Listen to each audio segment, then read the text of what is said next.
우리 모두에게 주시는 은혜의 말씀은 신약성경 에베소서 1장 1절부터 7절까지 기록된 말씀입니다.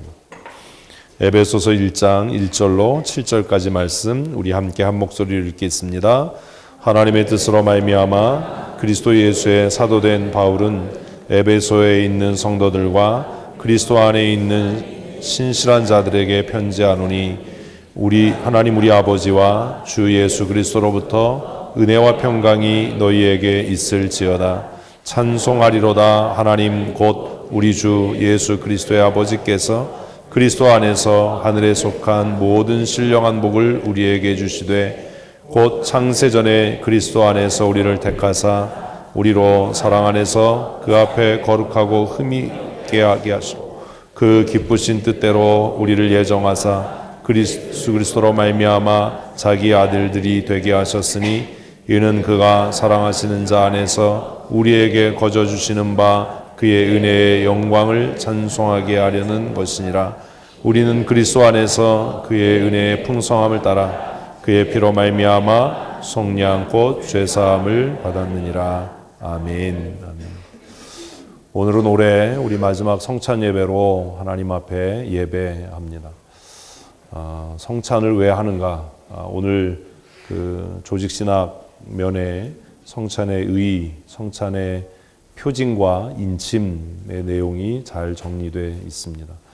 한번 예배 마치고 우리 소식지에 있는 조직신학란을 잘 보시면 성찬에 대해서 그것이 무엇을 의미하고 무엇을 상징하는지 그리고 어떤 의미가 있는지 하는 것들을 여러분들이 이해하시는 데 많은 도움이 되리라고 생각합니다. 계속해서 우리 소식지에 조직신학을 연재하고 있는데 여러분 그냥 그 소식지 그냥 이렇게 버리지 마시고 한 주간 동안 지내시면서 한 번쯤 읽어보시고 그리고 우리의 신앙의 기초를 든든히 하실 수 있었으면 좋겠습니다. 성경이 말하는 구원이 뭐지요? 여러분에게 다시 묻겠습니다. 여러분 구원 받으셨나요? 어떻게 구원 받으셨죠? 답을 하셔야죠. 그죠? 어떻게 구원 받았을까? 왜 우리에게 구원이 필요하지요? 오늘 이 시대는 구원이 필요 없는 시대인 것 같습니다. 교회 안의 성도들도 믿지 않는 사람들에게도 구원이 필요 없는 우리에게 있는 것이 너무나 충족하고 충분해서 더 이상의 은혜가 필요하지 않는 시대를 사는 것 같습니다. 구원이란 말을 사전에서 찾으면 이렇게 기록되어져 있습니다. 한번 읽어볼까요? 어려움이나 위험에 빠진 사람을 구하여 줌. 구원이라고 하는 단어를 찾으면 구해낸다. 그래서 어려움에 처해 있거나 위험에 처한 사람, 위험에 빠진 사람을 그 상황으로부터 건져내고 구해내는 것, 그것을 구원이라고 사전은 정의합니다. 이것을 기독교 신앙에서 다시 정의하면 이렇게 정의할 수 있습니다. 같이 읽겠습니다. 죽음과 고통과 죄악에서 건져내는 일. 사전적인 정의예요. 사전. 이게 뭐 신학사전이나 기독교 용어 사전이 아니라 일반 사전을 찾으면 일반 국어 사전에서 구원에 대해서 대략 이렇게 정리를 합니다. 우리가 생각하는 것하고 기독교가 정의하는 구원이 조금 다르죠. 우리는 구원하면 어디에서부터? 죄에서 건져내는 일이라고 이야기하는데 사전은 오히려 그 구원에 대해서 죽음과 무엇으로부터? 고통으로부터 그리고 죄로부터 사람을 건져내고 살려내는 것 그것을 무엇이라고 한다? 구원이라고 한다. 이렇게 정의하고 있습니다. 그러면 이 구원이라고 하는 개념을 이렇게 다시 생각하면서 우리가 본질적으로 생각해야 될 게 있어요. 왜 인간에게는 구원이 필요한 것인가? 라는 질문입니다. 왜 인간에게 구원이 필요하지요? 왜 그러지요? 이것을 성경 전체에서 우리에게 말씀하는데 멀리 창세기까지 가지 않더라도 로마서 3장 23절 말씀을 보면 왜 모든 인간에게 구원이 필요한가를 이렇게 간단하고 명료하게 정의합니다. 오늘 우리 말씀을 나누면서 이렇게 인용되는 성경들은 외우실 수 있었으면 좋겠습니다. 같이 한번 읽겠습니다. 모든 사람이 죄를 범하였음에 하나님의 영광에 이르지 못하더니. 아멘. 왜 인간에게 구원이 필요해요? 자, 누가요? 내가요. 모든 사람이 아니라 내가요. 누가요? 내가요. 누가라고요? 내가. 뭐해서요? 하나님 앞에 죄를 범해서 어디에 이르지 못한다고요? 하나님의 나라에 이를 수가 없어요. 구원에 이를 수 없어요. 천국까지 못한다라는 거죠. 인생이 정말 슬픈 것은 전도사가 이야기하고 잠언이 이야기하는 것처럼 사람으로 태어났다는 거예요. 왜냐하면 전도서에서 뭐라고 이야기하냐 하면 짐승은 죽어서 그 영이 소멸되어져 버리지만 사람은 하나님의 형상으로 지음받아서 우리의 육체의 생명이 끝난 이후에 그 모든 영혼이 하나님의 심판대 앞에 서게 될 것이고 그의 삶의 행위에 따라서 영원한 구원과 혹은 또 영원한 멸망에 이르게 될 것이기 때문에 인간으로 태어나서 구원받지 못하고 죄사함 받지 못한다면 차라리 죽어서 소멸되는 짐승보다도 더 불쌍한 존재다라고 전도서는 우리에게 말씀하고 있기 때문입니다. 그래서 이 땅에 존재하는 이 땅에 태어난 모든 사람에게는 뭐가 필요하다고요? 구원이 필요해요. 구원이. 그럼 생각해 보자고요. 나는 죄 안 졌는데요. 내가 무슨 죄 졌죠? 우리가 가끔 전도하면서 우리는 전도를 참 조금 왜곡되게 해서 교회 나오세요 이렇게 전도하는데 사실 진짜 전도 핵심은 뭐예요? 당신은 죄인입니다. 한번 해보십시다. 옆 사람에게 시작. 당신은 죄인입니다. 이게 진짜 전도예요. 교회 한번 나와 보세요. 신앙생활 해보세요. 예수 믿으면 복 받아요. 이게 전도가 아니라 전도의 출발점은 당신과 내가 모든 사람이 다 무엇이라는 것, 죄인이라는 것이 인정되는 것부터입니다. 당신은 죄인입니다. 내가 무슨 죄를 졌죠? 내가 왜 죄인이죠? 라고 이야기하면 내가 어떻게 죄인이죠? 라고 이야기하면 우리는 뭐라고 대답할 수 있어야죠? 당신이 죄인인 증거가 있다. 모든 사람이 죄인인 증거가 있다. 그게 뭐예요? 다 죽는다라는 겁니다. 이런 것들이 정리가 되셔야 돼요. 신앙의 정말 기본적인 틀이거든요. 신앙의 기본기가 안 돼 있는데 더 깊은 곳으로 가보려고 하거나 더 많은 일을 하려고 하면 망해요. 오늘 교회가 어려워지고 흔들려지는 이유가 뭐냐 하면 교회 중직자들, 교회 중심에 있어야 될 사람들이 뭐가 안 돼 있는 거예요? 신앙의 기본기가 안 돼 있는 거예요. 신앙의 기초. 그래서 우리는 이 신앙의 기초, 기본기가 안 돼 있어서 그걸 강제해요. 제가 제자양반에서 이야기했지만 저는 성경의 모든 말씀들을 사랑하지만 그 가운데 특별히 저에게 큰 은혜가 되고 도전이 되는 것은 요한복음에 있는 말씀이에요. 한번 해보실까요? 진리를 알지니 진리가 너희를 자유케 하리라. 아멘. 자유와 방종은 다르죠. 우리는 신앙의 기본기가 안 돼 있어서 이미 신앙의 연륜이 10년, 20년, 30년 된 사람에게 다시 신앙의 초보를 가르쳐야 돼요. 주일 예배 빠지지 마세요. 이건 기본이에요. 이건 더 얘기할 필요도 없는 거예요. 헌금생활 잘하십시다. 이것도 기본이에요. 이것도 얘기할 필요가 없는 거예요.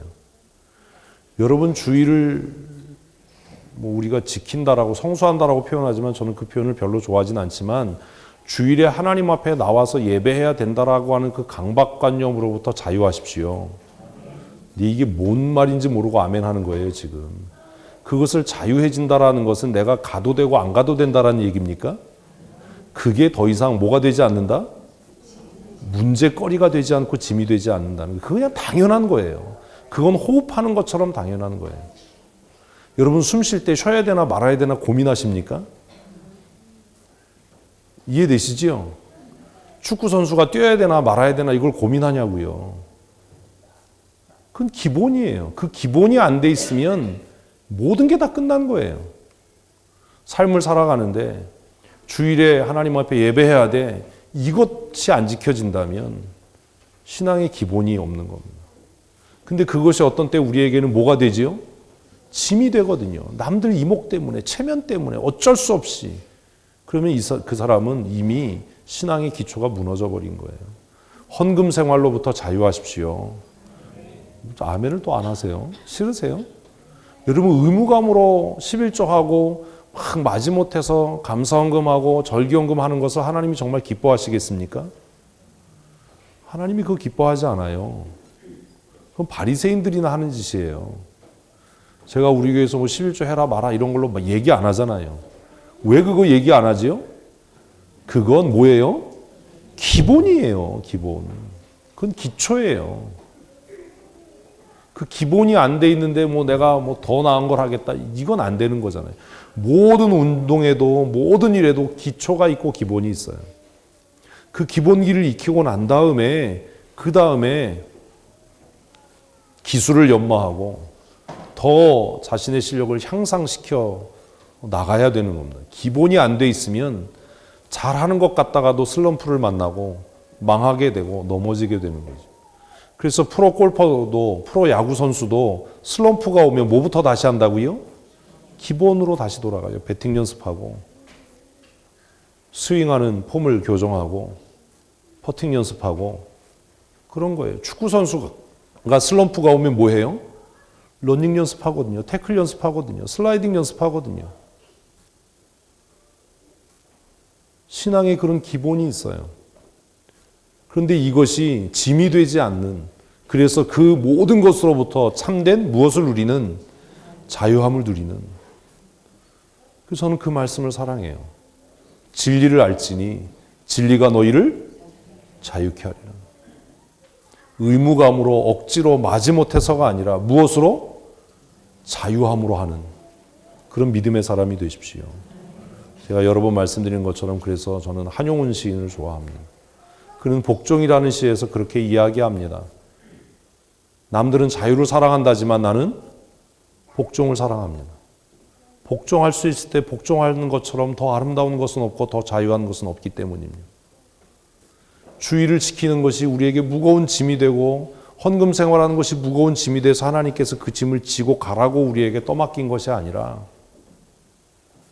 그리스도 안에 있는 하나님의 은혜로 말미암아 무엇을 누리는 삶? 참된 자유를 누리는. 더 이상 그게 문제가 더 이상 그게 논의거리가 되지 않는.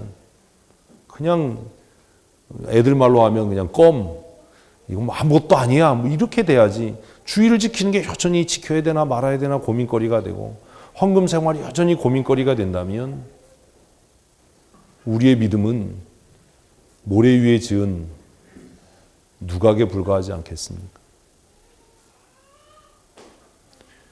신앙의 기본기가 그런 거예요. 전도란 그런 거예요. 무엇으로부터 출발하는 것? 내가 죄인이다라고 하는 것. 그래서 우리가 복음을 전할 때 뭐 예수 믿으면 좋은 일 생깁니다. 예수 믿으면 이런 정말 이단 같은 소리 하지 말고 당신은 뭐라고요? 죄인입니다. 그래서 당신에게 뭐가 필요합니다? 예수 그리스도가 필요합니다. 내가 왜 죄인이냐? 나는 뭐 선하게 살았다, 양심대로 살았다, 평생 남의 것 훔치지 않았다 라고 주장하는 사람에게 당신이 죄인인 명확한 증거가 있습니다. 같이 읽겠습니다. 그러므로 한 사람으로 말미암아 죄가 세상에 들어오고 죄로 말미암아 사망에 들어왔나니. 성경은 뭐라고 이야기한다고요? 우리의 조상 아담 한 사람이 하나님의 말씀에 불순종하고 범죄함으로 이 세상에 뭐가 들어왔고? 죄가 들어왔고 그 죄로 말미암아 무엇이 들어와서? 죽음이 들어와서 모든 사람에게 죽음이 왕노릇하는 것은 모든 사람이 죄인이라고 하는 명확한 돌이킬 수 없는 부정할 수 없는 무엇이다? 증거다. 믿으십니까? 우리 다 죽습니다. 죽기 싫으세요? 인류의 역사가 존재하던 때부터 모든 권력이 있었던 사람, 돈이 있었던 사람들은 뭐 하지 않으려고? 죽지 않으려고 했었어요. 지금도 과학의 마지막 목표점이 뭐지요? 불로장생이에요. 여러분 열심히 건강식품 챙겨 드시고 하는 이유가 뭐지요? 물론 하나님의 나라와 천국이 있는 거 믿지만 죽음의 시간을 늦추기 위해서 아닙니까? 누가 여러분 보고 아유 피부 색깔이 좋으세요. 장수하실 것 같아요. 이게 기분 좋으세요. 곧 죽으실 것 같아요. 이게 기분이 좋으세요. 누가 우리 봤는데 앞을 보니까 앞을상이고 뒤를 보니까 뒤질상이네. 이러면 좋으시겠어요? 이게 웃기세요. 이거 저 초등학교 때 국민학교 때 했던 건데. 관상을 보아하니 관에 들어갈 상이고 뭐 이런 거잖아요. 우리는 다 죽음을 회피하고 싶어요. 죽음이 두렵고 죽음을 회피하고 싶다는 그 심리적인 상태가 오히려 역설적으로 우리가 무엇이라는 죄인이라는 명확한 증거인 거예요. 아무리 예수 믿어도 죽음은 산뜻하고 즐거운 일이 아니잖아요. 그죠? 죄인인 증거예요. 얼마나 죄가 심각하면 죽음이 무섭겠어요. 어느 날 우리의 신앙과 믿음이 성숙해져서 내 자신의 죽음이 기쁨과 감사함일 수 있었으면 좋겠습니다. 그게 진짜 믿음이에요. 당신이 죄인된 증거가 뭐냐? 성경은 한 사람 아담으로 말미암아 죄가 세상에 들어왔다. 아, 아담 나 누군지 모르고 나하고 관계없어. 그렇게 이야기하면 관계 있을걸? 왜냐하면 그가 범죄해서 죄가 세상에 들어왔고 그 죄의 결과로 무엇이 들어와서 죽음이 인류에게 들어와서 인류가 존재하는 지금까지 죽지 않은 사람이 하나도 없었고 더 중요한 게 있어요. 옆 사람에게 하십시다. 너도 죽는다. 세게 하셔야 돼요. 뭐 한다? 너도 죽는다. 다른 사람 죽음을 슬퍼할 여력이 우리에겐 없어요. 우리는 너무 교만한 거예요. 어제 저녁 먹는데 우리 김영식 목사님이 어머니가 걱정이라고 그래서 제가 했어요. 어머니가 걱정이 아니라 대개가 문제야. 어머니는 이제 연세 많으시고 아버지는 연세 많으셔도 편찮으신 게 당연한 거야. 진짜 문제는 60도 안 된 네가 골골거리는 게 문제야. 그리고 나도 그 나이 되면 그분들보다 더 아플 거야. 그러니까 지금 그걸 준비할 수 있는 그분들의 삶을 보면서 내 삶을 준비할 수 있는 지혜가 있어야지. 그걸 슬퍼하는 건 얼마나 어리석은 일이냐. 우리가 죽음을 막을 수 있나요? 대답을 좀 하세요. 죽음을 피해갈 수 있나요? 없어요. 그 죽음 앞에서 낙심하고 슬퍼할 것이 아니라 무엇을 준비하는, 나의 죽음을 준비하는 그런 지혜가 있어야 되지 않습니까? 그것이 지혜로운 인생 아닙니까? 누가 죽는다는 것, 내가 죽는다는 것, 다른 사람의 죽음이 슬프고 힘겨운 게 아니라 문제는 그가 죽었다면 누구도 죽을 거다. 그래서 옆 사람에게 다시 한번 눈을 동그랗게 뜨고 하십시다. 시작. 그렇게 해서 되겠어요? 무슨 집사님이에요? 집사님은 그냥 세게 그냥 뭐라고요? 너도 반드시 죽는다. 시작. 여기다 또 감정을 실어서 너 죽어 이러지 마세요. 그래서 물어야 되는 거예요. 그 사람에게. 죽을 준비가 되셨나요? 물어야 되는 거예요. 뭐가 됐냐고요? 죽을 준비가 되셨습니까? 여러분은 죽을 준비가 되셨습니까?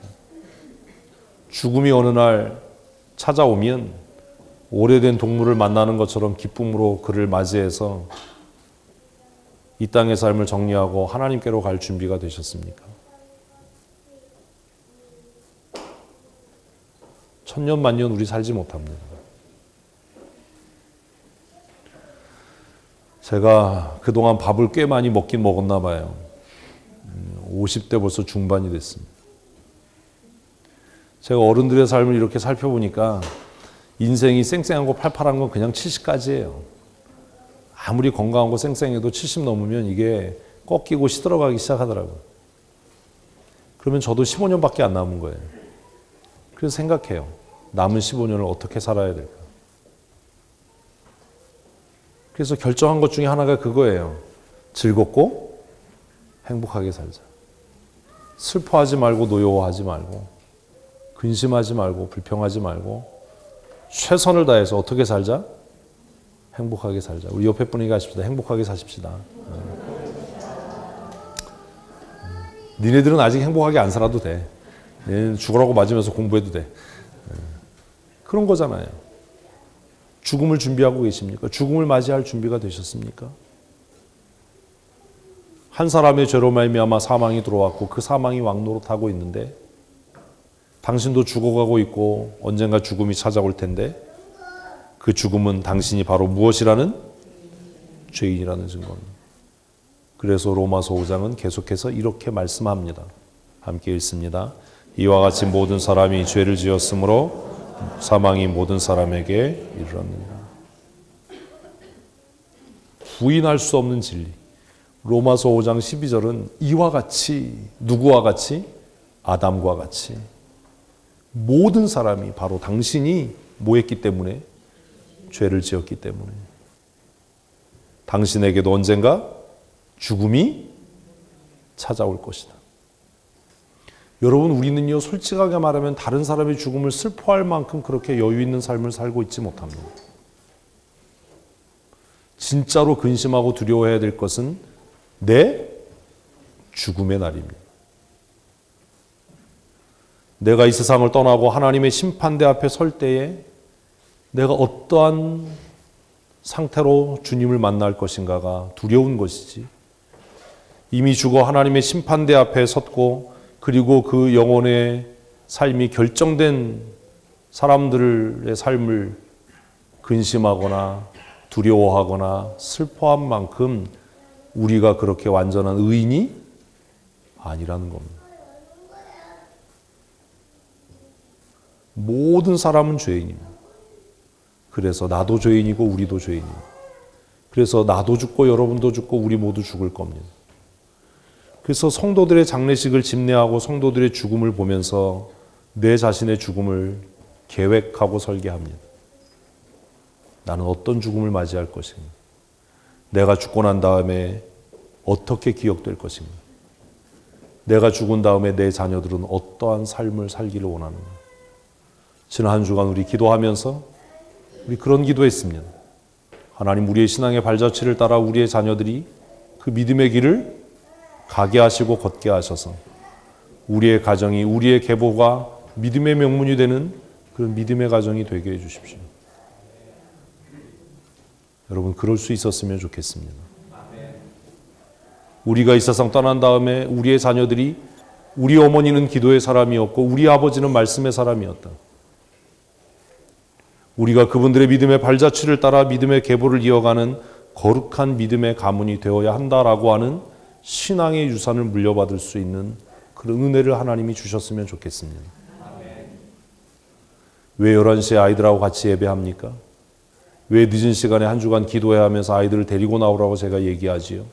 그 아이들이 그 시간에 잠을 자든 딴짓을 하든 그 아이들에게 부모로서 우리는 어머니인 내가, 아버지인 내가 너를 위해 뭐 하고 있다라는 것?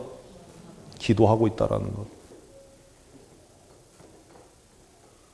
내가 기도의 사람으로 살았던 것처럼 너도 믿음의 선한 싸움을 싸우며 살아가야 한다라고 하는 것을 말로가 아니라, 믿음에 대해서 말로 떠벌리고 말로 논하는 것이 아니라 살아가는 방식으로 보이고 가르칠 수 있기를 소원하기 때문입니다. 모든 사람은 죄인이고 그 죄로 말미암아 모든 사람은 결국 죽음에 이르게 될 것입니다. 그러나 하나님께서 스스로 하나님의 형상으로 지음받은 인간이 파멸과 영원한 죽음에 이르는 것을 견딜 수 없어서 그들을 위한 구원의 길과 방편을 마련하셨습니다. 그것을 우리는 뭐라고요? 대속의 은혜라고 이야기합니다. 이것에 대해서 마태복음은 이렇게 이야기합니다. 인자가 온 것은 섬김을 받으려 함이 아니라 도리어 섬기려 하고 자기 목숨을 많은 사람의 대속물로 주려 함이니라. 아멘. 마태복음 20장 28절은 예수 그리스도의 오심에 대해서 이렇게 선포하고 있습니다. 많은 인본주의자들은 밑에 있는 말은 빼버리고 인자가 온 것은 섬김을 받으려 함이 아니라 도리어 섬기려 왔다라는 말씀만 가지고 마치 헌신하고 다른 사람을 위해 희생하고 자원봉사하는 것이 복음인 것처럼 이야기하지만 복음의 핵심은 그게 아닙니다. 우리가 겸손해서 다른 사람을 섬기고 다른 사람에게 겸손과 넓은 아양을 베푸는 것이 복음의 가치를 따르는 삶이 아니라, 복음의 가치를 따르는 삶은 내가 죄인인 것과, 아멘을 안 하시네요. 저만 죄인이군요. 그리스도의 대속의 은혜가 아니면 누구도 구원받을 수 없다라는 것을 깨달아서 날마다 십자가의 은혜를 붙들고 사는 삶이 복음의 가치를 따르는 삶입니다. 기독교는요, 자원봉사단체가 아닙니다. 사회사업을 하는 단체도 아닙니다. 오늘 교회가 타락하는 이유는 마치 교회가 자원봉사와 사회사업을 하는 기관인 것처럼 무조건 낮아져야 하고 겸손해져야 하고 세상에 이런 이야기를 하는데, 사실 그건 복음의 핵심 가치가 아니에요.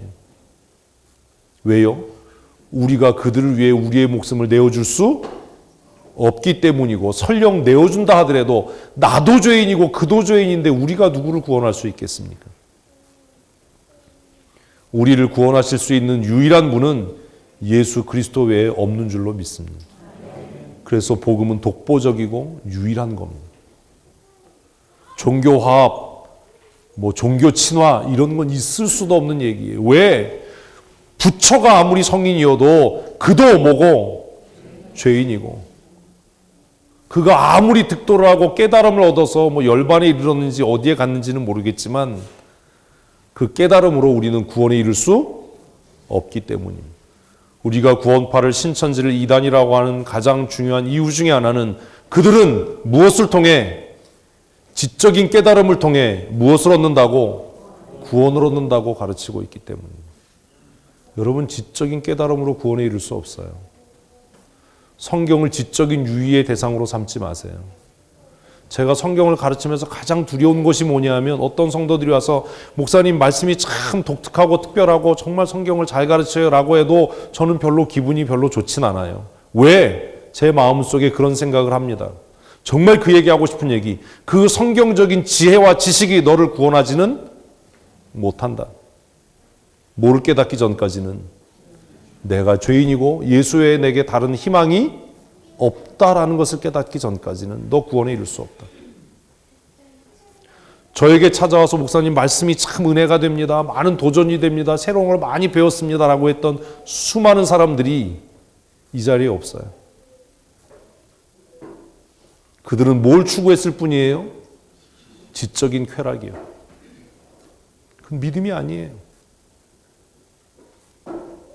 진짜 믿음은 말씀을 통해서 내가 뭐라는 것? 죄인이라는 것을 깨닫고 예수 외에 다른 구원이 없음을 날마다 믿음으로 고백하는 것, 그것이 믿음이고 은혜입니다.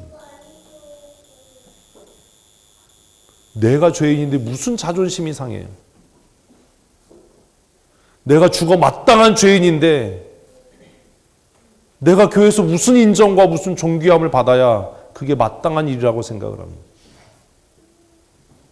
우리 찬송한 대로 험한 십자가 붙드는 일이 내 권리를 주장하고 내 명분을 내세우고 내 체면을 이야기하는 일입니까? 아니면 우리가 신학교에서, 여러분은 신학교 안 갔지요? 눈물을 흘리면서 목이 터져라고 불렀던 이름 없이 빛도 없이 아골골짝 빈들에도 내가 갈 것이고 존귀 영광 모든 찬송은 주님께서 홀로 받으십시오라고 하는 고백이 진짜 복음입니까? 여러분, 그 찬송하면 정말 그렇게 살아야 될 것 같잖아요. 부름받아 나선 이 몸 어디든지 가오리다 가로 열고 낙도와 오지는 말고요.